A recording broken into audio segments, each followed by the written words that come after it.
has destroyed the political life of Ruku.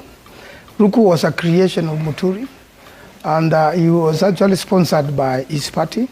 Now, when he becomes a cabinet secretary, I can assure you, Ruku will never be re-elected because Ruto's regime will soon come to an end. Ruku will never be re-elected again by the Bere people, and Muturi is not a political featherweight. This is a person who has really helped this country. He's been a speaker and third in command for 10 years and understands every single sphere of the Kenyan government. Has been an Attorney General of the Republic whose legal advice was never taken by the executive. And most unfortunate, and this was the cause of the fallout, the government of President Ruto abducts his son while they sit together in cabinet and while they sit together in security. And therefore, as an influential Kenyan, is able to recover his son. Most parents, close to 100, have not recovered their son. I really want to say that this abduction thing, which is what has caused a problem between Ruto and Muturi, is a very serious crime locally and internationally.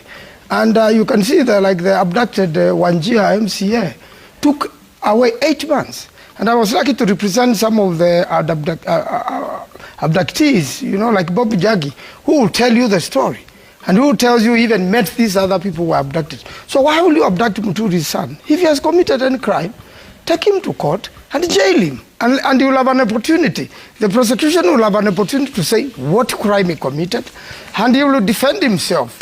And he will even have a right of appeal. But you cannot abduct, hold somebody legally, and then, expect to have a good time with that particular person unless you tender an explanation. Okay. So the abduction question is still legally. It's a very serious crime against humanity. Yeah. The government is committing it. It continues to commit it every day. It is spoiling our international name.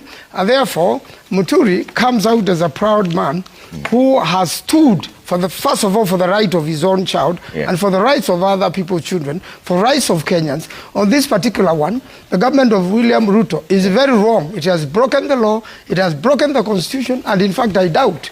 You know, now that President Ruto opposed the current constitution, there's no single day, even as a president, he has applied the constitution. Every other time, he is applying his own word.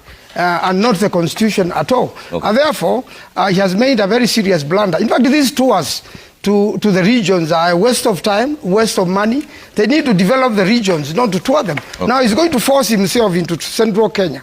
And I am very sure, even if you buy the people, you bribe the people, and you go to pretend that you are doing a development because they have no budget for it and they have not completed every single project. Any of the Vision 2030 projects, none of them has progressed during the Ruto's time, beginning with Thwake Dam, Konza City, all those projects in central Kenya.